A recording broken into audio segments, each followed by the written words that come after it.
নারায়ণগঞ্জের বেনজিরের বাগান বাড়ি জব্দ নেওয়া হলো জেলা প্রশাসনের তত্ত্বাবধানে। পেনশন নিয়ে শিক্ষকদের আন্দোলনে এখনো অচল সব পাবলিক বিশ্ববিদ্যালয়ে, আলোচনা চায় আন্দোলনকারীরা।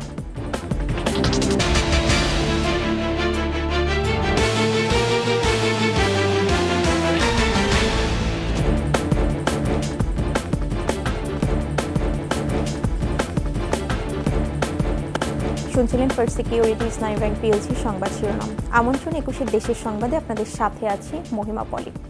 দর্শক, 21 টেলিভিশনের সংবাদ একই সাথে সরাসরি দেখতে পাবেন আমাদের ফেসবুক পেজ www.facebook.com/2124 অনলাইনে। প্রধানমন্ত্রী শেখ হাসিনা বলেছেন, আজকের ছোট শিশুরাই হবে আগামীর স্মার্ট বাংলাদেশের কারিগর। সবাইকে সেভাবেই প্রস্তুত হওয়ার পরামর্শ দিয়েছেন তিনি। সকালে গোপালগঞ্জের টুঙ্গিপাড়ায় এক অনুষ্ঠানে অংশ নিয়ে তিনি বলেন, জাতির পিতাকে হত্যার পর বাংলাদেশের ইতিহাস মুছে ফেলার চেষ্টা হয়েছিল। প্রকৃত ইতিহাস জানতে সবার প্রতি আহ্বান জানান বঙ্গবন্ধু কন্যা।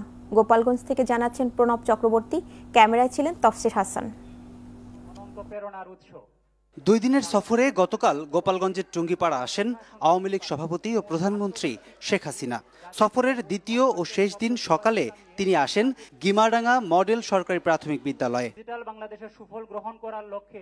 এই আঙিনাতেই 7 বছর বয়সে পড়াশোনা করেছেন বঙ্গবন্ধু শেখ মুজিবুর রহমান। জাতির পিতার বিদ্যাপীঠে বঙ্গবন্ধু কর্নার উদ্বোধন করেন কন্যা শেখ হাসিনা। পরে এসো বঙ্গবন্ধুকে জানি শিরোনামের একটি অ্যালবামেরও মোড়ক উন্মোচন করেন সরকার প্রধান। আন্তরিক সময় কাটান শিশুদের সাথে। পরে প্রধানমন্ত্রী বলেন, শিশুরাই হবে আগামীর স্মার্ট বাংলাদেশের কারিগর। সবাইকে তাই সেভাবেই প্রস্তুত হওয়ার পরামর্শ দেন তিনি। ছোট্ট সোনামণি, তোমাদের জন্য দোয়া আশীর্বাদ রইল। তোমরা লেখাপড়া শিখে বড় হও, কারণ স্মার্ট বাংলাদেশ গড়ে তুলবো। সেই বাংলাদেশে তো তোমরাই হবে আসল স্মার্ট, যা দেশ চালাবে, তাই না? তোমাদের মাঠ থেকে হয়ে আসবে আমার তো প্রধানমন্ত্রী, মন্ত্রী, বড় বড় জায়গায় যাবে, গবেষণা করবে, বিজ্ঞানী হবে। আমরা একসময় চাঁদেও যাব, কোনো চিন্তা নাই। কাজে সবাইকে সেই এখন থেকে সেভাবে প্রস্তুতি নিতে হবে, পড়াশোনা করতে হবে। 75-এ বঙ্গবন্ধু হত্যার পর স্বাধীনতার ইতিহাস মুছে ফেলার অপচেষ্টার কথা স্মরণ করিয়ে দিয়ে প্রধানমন্ত্রী বলেন, আওয়ামী লীগ সরকার প্রকৃত ইতিহাস তুলে ধরছে, যা সব মানুষেরই জানা উচিত। জাতির পিতা বঙ্গবন্ধু শেখ মুজিব ছোটবেলা থেকে কিন্তু সাধারণ মানুষের জন্য কাজ করতেন, এবং ওনার একটা মানুষের প্রতি একটা আলাদা দরদ ছিল। এবং দেখতেন যে দেশে মানুষ খাবার পায় না, পরনের ছিন্ন কাপড়, থাকার জায়গা নেই, চিকিৎসা পেত না, এটা ওনাকে খুব ব্যথিত করত। সেই জন্য বোধহয় ছোটবেলা থেকে উনি বড় হয়েছিলেন, এবং এরপর থেকে মানুষের জন্যই তিনি কাজ করতেন। নিজের জীবনের কোনো সুখ সুবিধা কিচ্ছু দেখেননি, শুধু একটাই ছিল, এদেশের মানুষকে কিভাবে এই দারিদ্র্যের হাত থেকে মুক্তি দেবেন, কিভাবে একটা উন্নত জীবন দেবেন, এবং ছোট্ট শিশুরার জন্য একটা সুন্দর জীবন পায়, সেটাই ওনার জীবনের লক্ষ্য। 7 বছর বয়সে ভর্তি হয়ে যে স্কুল থেকে হয়েছেন বঙ্গবন্ধু, হয়েছেন বিশ্ব নেতা, সেই স্কুলেই পরম্পরায় শিক্ষা নিচ্ছেন হাজারো শিক্ষার্থী।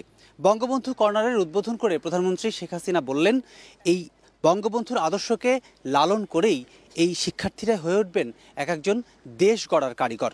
এরপর গোপালগঞ্জের টুঙ্গিপাড়া বহুমুখী পৌর সুপার মার্কেট পরিদর্শন করেন সরকার প্রধান। ফুল দিয়ে তাকে স্বাগত জানান স্থানীয় নেতাকর্মীরা। প্রায় 36 কোটি টাকা ব্যয়ে নির্মিত ভবনটি 2023 সালে উদ্বোধন করেন প্রধানমন্ত্রী। এখানে রয়েছে 71টি দোকান, 2টি কমিউনিটি সেন্টার, বাণিজ্যিক ফ্লোর। এর পাশাপাশি ভিভিআইপিদের থাকার স্থানও রয়েছে এ মার্কেটে। প্রণব চক্রবর্তী, 21 টেলিভিশন, টুঙ্গিপাড়া, গোপালগঞ্জ। নারায়ণগঞ্জের রূপগঞ্জে অবস্থিত পুলিশের সাবেক মহাপরিদর্শক বেনজির আহমেদের ডুপ্লেক্স বাংলো বাড়ি আদালতের নির্দেশে জব্দ করা হয়েছে। বিকেল 3:30টার দিকে নারায়ণগঞ্জ জেলা প্রশাসন ও জেলা দুর্নীতি দমন কমিশনের সমন্বয়ে গঠিত টিম রূপগঞ্জের আনন্দ হাউজিং সোসাইটি এলাকার বাগান বাড়িটি জব্দ করে। এ সময় নারায়ণগঞ্জের জেলা প্রশাসক, স্থানীয় উপজেলা প্রশাসনের লোকজন ছাড়াও দুদকের কর্মকর্তারা উপস্থিত ছিলেন। এর আগে গোপালগঞ্জে বিশাল এলাকা জুড়ে রিসোর্ট, রাজধানীর গুলশানে 10,000 বর্গফুটের ডুপ্লেক্স ফ্ল্যাট, বান্দরবনে 25 একর বাগান বাড়িতে রিসিভার নিয়োগ দিয়ে তত্ত্বাবধানে নেয় প্রশাসন। রূপগঞ্জে 2022 সালের দিকে বাড়িটি নির্মাণ করা হয়। বেনজির আহমেদ দেশে থাকাকালীন মাঝে মধ্যেই এ বাড়িতে আসতেন, রাত্রি যাপনও করতেন বলে জানা যায়। সার্বক্ষণিক নিরাপত্তায় বাংলো বাড়িটিতে কেয়ারটেকারের পাশাপাশি 2টি কুকুরও রাখা হয়েছে। দুদকের আবেদনের পরিপ্রেক্ষিতে 12 জুন আদালত তৃতীয় দফায় বেনজিরের আরও বিপুল সম্পদ জব্দ করেছেন। সে তালিকায় বাংলোটিও রয়েছে। এরপর বাড়িটি দেখভালের জন্য জেলা প্রশাসককে রিসিভার নিয়োগ দেন আদালত। বাংলোটির মূল্য প্রায় 10 কোটি টাকা।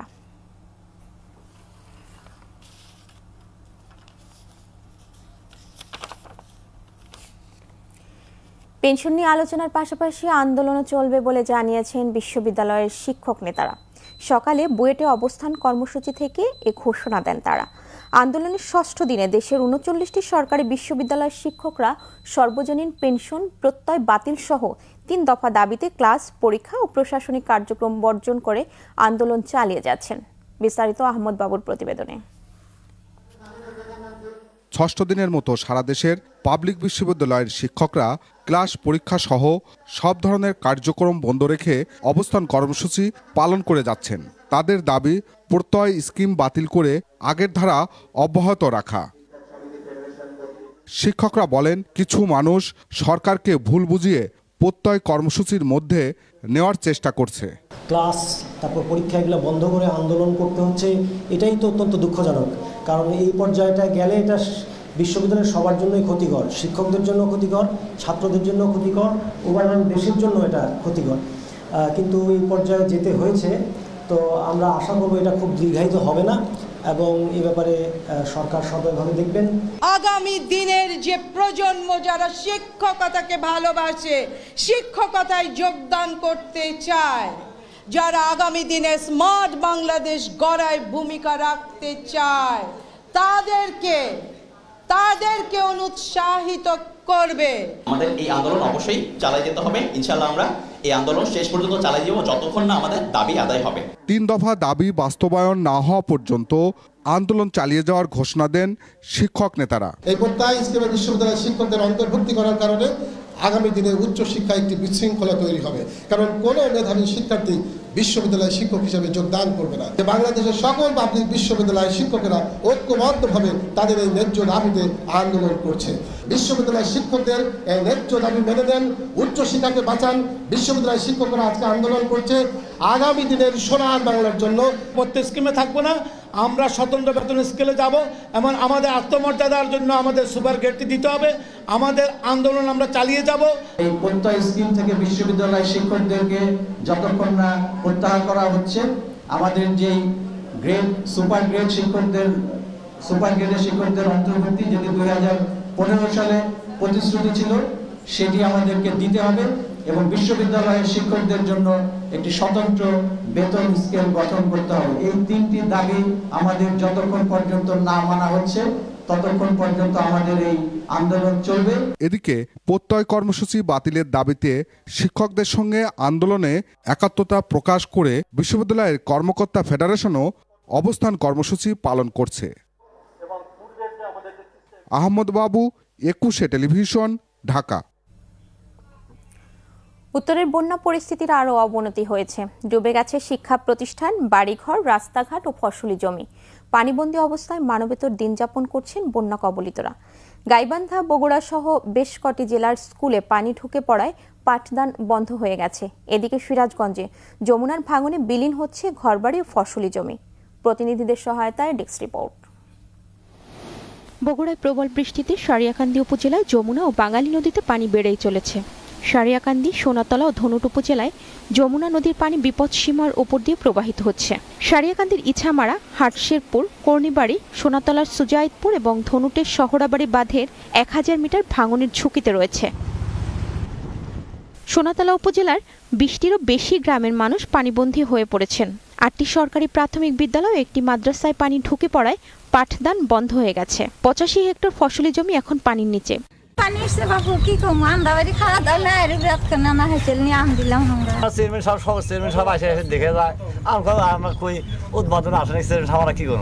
জেলা প্রশাসক স্থানীয় সংসদ সদস্য বন্যা কবলিত এলাকা পরিদর্শন করে 50 মেট্রিক টন চাল বিতরণ করেন। আমরা সরকারের কাছ থেকে ইতিমধ্যেই বগুড়া জেলার জন্য আমরা 10 লক্ষ টাকা পেয়েছি। 500 মেট্রিক টন আমরা জিআর চাল পেয়েছি এবং 500 প্যাকেট আমাদের শুকনো খাবার পেয়েছি। যতদিন বন্যা আছে ততদিন ত্রাণ দেওয়া হবে বলে জানিয়েছেন স্থানীয় সংসদ সদস্য। আমাদের সরকার সজাগ আছে, সচেতন আছে, উনি মনিটর করছেন। অবশ্যই এই এলাকার নদীর যে কাজ সেটা কিন্তু চলমান আছে। গাইবান্ধায় তিস্তার পানি কমলেও যমুনা, ব্রহ্মপুত্র ও ঘাঘট নদীর পানি বিপদসীমার উপর দিয়ে বইছে। প্লাবিত হয়েছে গাইবান্ধার সুন্দরগঞ্জ, ফুলছড়ি ও সাঘাটার 31টি ইউনিয়ন। ঘরের ভিতরে এক কমল পানি, ঘরের ভিতরে থাকতে পারি না, চল নিয়ে বাইরে আসিয়া। এদিকে সিরাজগঞ্জে যমুনার পানি বৃদ্ধি অব্যাহত রয়েছে। শহর রক্ষাবাদের হার্ড পয়েন্টে বিপদসীমার উপর দিয়ে প্রবাহিত হচ্ছে। না কাজ করার কারণে আমাদের এলাকা ভাঙ্গে চিরা সুরমার ভাড়া দিতেছে। এটা সরকার থেকে যদি উদ্যোগ ভালো করে না নেয় তাহলে আমাদের এগুলো থাকবো না, আমাদের বাড়িঘর সব শেষ হবে। নদীর পানি বাড়ার সাথে তীব্র হচ্ছে ভাঙন।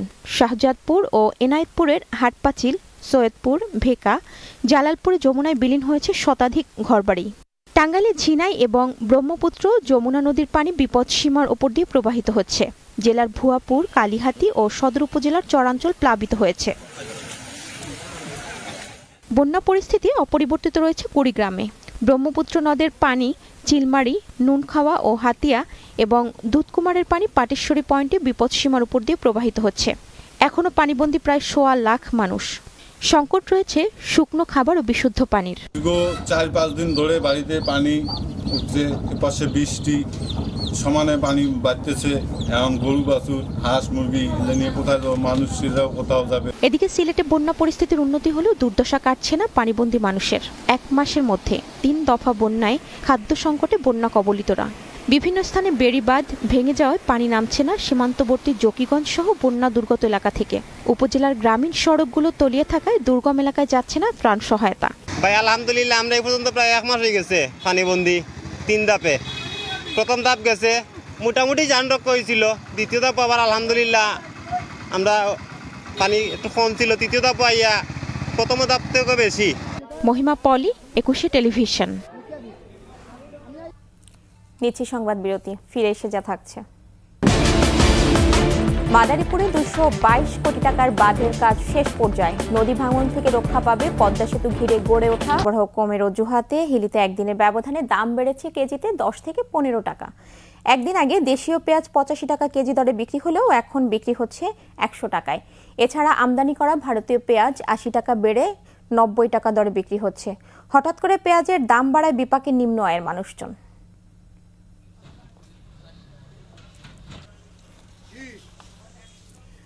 ঝিনাইদহ শৌলকুপায় রাতের আধারে 25 কৃষকের 40 বিঘা জমির কলাগাছ কেটে দিয়েছে দুর্বৃত্তরা।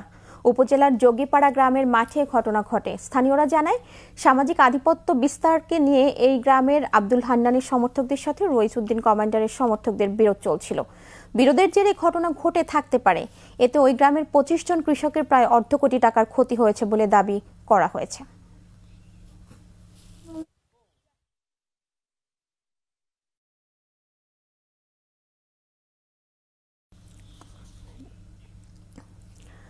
পাবনার ঈশ্বরদীতে পদ্মার শাখা নদীতে 2 দফা সময় বাড়িয়ে 4 বছরও শেষ হয়নি ব্রিজের নির্মাণ কাজ। দুর্ভোগে 10 গ্রামের মানুষ। তারা দুষছেন ঠিকাদারের সদিচ্ছার অভাবকে। আর দ্রুতই ব্রিজ নির্মাণ শেষের আশ্বাস এলজিইডির। পাবনা থেকে রাজুর রহমান রুমির প্রতিবেদন, জানাচ্ছেন খুরশিদ আলম মুকুল। পাবনার ঈশ্বরদীর গণিরঘাটে এভাবেই পড়ে আছে অসমাপ্ত ব্রিজটি। নির্মাণ কাজ শেষ হয়নি 4 বছরেও। প্রায় 8 কোটি টাকা ব্যয়ে 96 মিটার দৈর্ঘ্যের ব্রিজটি নির্মাণের কার্যাদেশ দেওয়া হয় 2021 সালের 4 এপ্রিল। শেষ হওয়ার কথা ছিল 2022 সালের 8 অক্টোবর। নির্ধারিত সময়ে ঠিকাদার কাজ শেষ করতে না পারায় মেয়াদ বাড়ানো হয় গত বছরের 18 ডিসেম্বর পর্যন্ত। আরও 6 মাস পার হলেও বৃষ্টি পড়ে আছে আগের মতোই। চরম দুর্ভোগে 10 গ্রামের মানুষ, বেশি বিপাকে কৃষকরা। ব্রিজটা 2-3 বছর এইভাবেই রয়েছে, কোনো কাজ করতে না। ধাক্কা দিলে পারে তো একটা গাড়ি পাঁচে আসে মানুষ অ্যাক্সিডেন্ট হতে পারে। কিছুদিন পরে এই নদীতে পানি আসবে, তখন আমাদের মনে করেন সমস্যা হবে মাল জাল নিয়ে আসা। ব্রিজের যে কাজ কমপ্লিট হয়ে গেলে পরে আমার যাওয়া আসার সুবিধা হবে সবচেয়ে। তবে ঠিকাদারের দাবি কাজ চলমান, শেষ হবে দ্রুতই। ঈদের ছুটি গেছিল তো, ছুটি চলে গেছিল, একটু দেরি করে আইসি আর কি। আসছে লোকজন, আসছে, সব কাজ চলতেছে তো ওখানে, এখন কাজ বন্ধ নেই তো, এখন 1 লাখেরই কাজ শুরু হয়ে যাবে ইনশাল্লাহ। আশার কথা শোনালেন জেলা এলজিডির নির্বাহী প্রকৌশলীও। ঠিকাদার এবং মিস্ত্রির ভিতরে একটা কনফ্লিক্ট সৃষ্টির কারণে মিস্ত্রি প্রকল্প স্থল থেকে আসলে চলে গেছে ঠিকাদারকে না জানিয়েই। ঠিকাদারের সাথে আমাদের কথা হয়েছে, নতুন মিস্ত্রি ওখানে যাবে, আমাদের কাস্টিংগুলো শেষ হয়ে যাবে। কাজ এবং আশ্বাসের দ্রুত বাস্তবায়ন চান ভুক্তভোগীরা। খুরশিদ আলম মুকুল, 21 টেলিভিশন। মাদারীপুরের শিবচরে আড়িয়াল খাঁ নদের ভাঙন ঠেকাতে 222 কোটি টাকা ব্যয়ে স্থানীয় বাঁধের নির্মাণ কাজ শেষ পর্যায়ে। বাঁধটিতে সুবিধা পাবে নদী ভাঙন কবলিত 5 ইউনিয়নের লক্ষাধিক মানুষ। রক্ষা পাবে পদ্মা সেতু ঘিরে গড়ে ওঠা উন্নয়ন প্রকল্পগুলো। মাদারীপুর প্রতিনিধি নজরুল ইসলাম পলাশের তথ্যচিত্রে আরও জানাচ্ছেন সমর ইসলাম।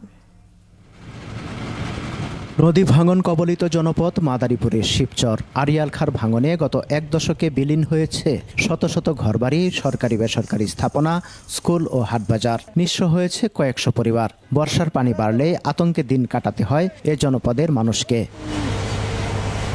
শিবচর উপজেলার বহেরাতলা, শিরোয়াইল, নিখলি, দত্তপাড়া ও সন্ন্যাসীরচর ইউনিয়নকে রক্ষায় নির্মিত হচ্ছে 6.5 কিলোমিটার স্থায়ী বেড়িবাঁধ।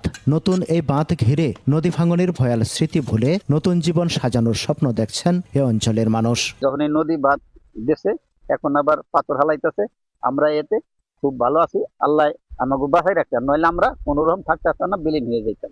মনে করেন এই এখন যে বেড়িবাঁধ হইতে আছে, যাদের সম্পদ আছে তাদের খুব ভালো হবে। হ্যাঁ, কেন আর পরবর্তীতে আর ভাঙবে না। 4বার নদী ভাঙছে, স্কুল ছিল, কলেজ ছিল, মাদ্রাসা ছিল, সব নদীতে ভেঙে নিয়ে গেছে এবং প্রত্যেক বর্ষায় 4-5 জন পোলাপানও এই নদীতে নিয়ে যেত। মানুষের হাইটা চলে সুবিধা পাবে, রাস্তা হইতেছে, মানে খুবই সুবিধা। নৌবাহিনীর তত্ত্বাবধানে প্রকল্পের কাজ শেষ হয়েছে প্রায় 80%। পদ্মা সেতু ঘিরে বাস্তবায়নাধীন প্রকল্পগুলোকেও রক্ষা করবে বাঁধটি। জনের আর রিলোকেট করা লাগবে না এবং আশেপাশের যে সব সরকারি সম্পত্তি আছে, ব্যক্তি মালিকানাধীন সম্পত্তি আছে, এগুলো রক্ষা পাবে। আস্তে আস্তে যে আমাদের ডেভেলপমেন্টগুলো হচ্ছে, এই ডেভেলপমেন্টগুলো আরও সিকিউর হবে। আর যথাযথ মান রক্ষা করে নির্ধারিত মেয়াদ আগামী জুনের আগেই কাজ শেষে আশাবাদী ঠিকাদার। প্রথম দিনে ব্লক টেস্টে পাঠানো হয় সোজাসুজি, সেখান থেকে ব্লক টেস্ট করে রিপোর্ট আমাদেরকে দেওয়া হয়। কাজটুকু শেষের দিকে প্রায় আগামী 25 সালের মে মাসের মধ্যে ইনশাআল্লাহ সবটুকু কাজ শেষ হয়ে যাবে। বাঁধটিকে টেকসই ও স্থায়ী করে গড়ার আহ্বান শিবচরবাসীর। সমর ইসলাম, 21 টেলিভিশন। জানাবো চট্টগ্রাম সংবাদ।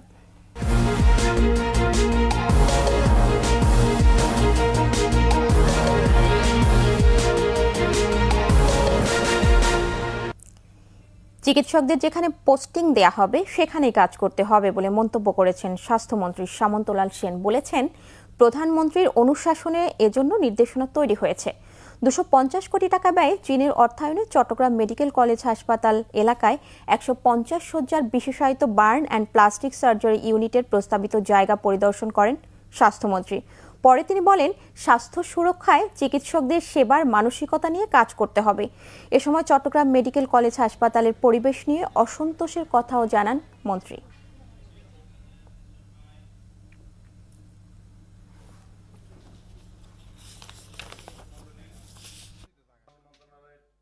ক্লিনিক চলবে না, কিন্তু একটা ইমার্জেন্সিতে একজন ডাক্তার একটা অ্যাপ্রন পড়বে না, কিংবা একটা অক্সিজেনের সিলিন্ডার খালি থাকবে, সাকার মেশিন থাকবে না, এটা তো মেনে নেওয়া যায় না। এটা কোনোদিনই, মানে মানুষের জীবন তো একটা, এই চলে গেলে আর কেউ ফিরত আসবে না।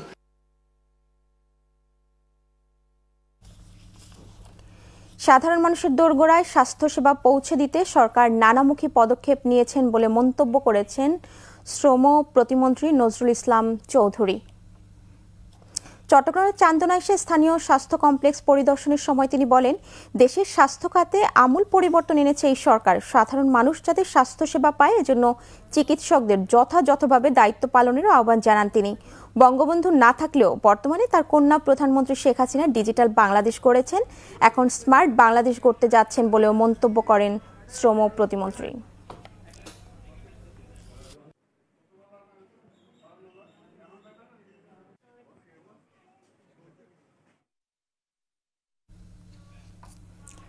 শেষ করছি 21 দেশের সংবাদ। যাবার আগে ফার্স্ট সিকিউরিটি ইসলামী ব্যাংক পিএলসি সংবাদ শিরোনামগুলো জানাবো আরও একবার। শিশুরা স্মার্ট বাংলাদেশের কারিগর, বললেন প্রধানমন্ত্রী। সবাইকে বাংলাদেশের প্রকৃত ইতিহাস জানার আহ্বান। নারায়ণগঞ্জের বেনজিরের বাগান বাড়ি জব্দ, নেওয়া হলো জেলা প্রশাসনের তত্ত্বাবধানে। পেনশন নিয়ে শিক্ষকদের আন্দোলনে এখনো অচল সব পাবলিক বিশ্ববিদ্যালয়, আলোচনা চায় আন্দোলনকারীরা।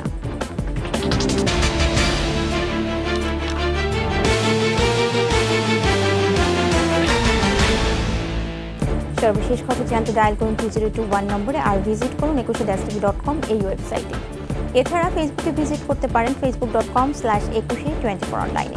এতক্ষণ সাথে থাকার জন্য ধন্যবাদ। আমাদের পরের সংবাদ সন্ধ্যা 7টায় দেখার আমন্ত্রণ রইল। একুশের সাথে।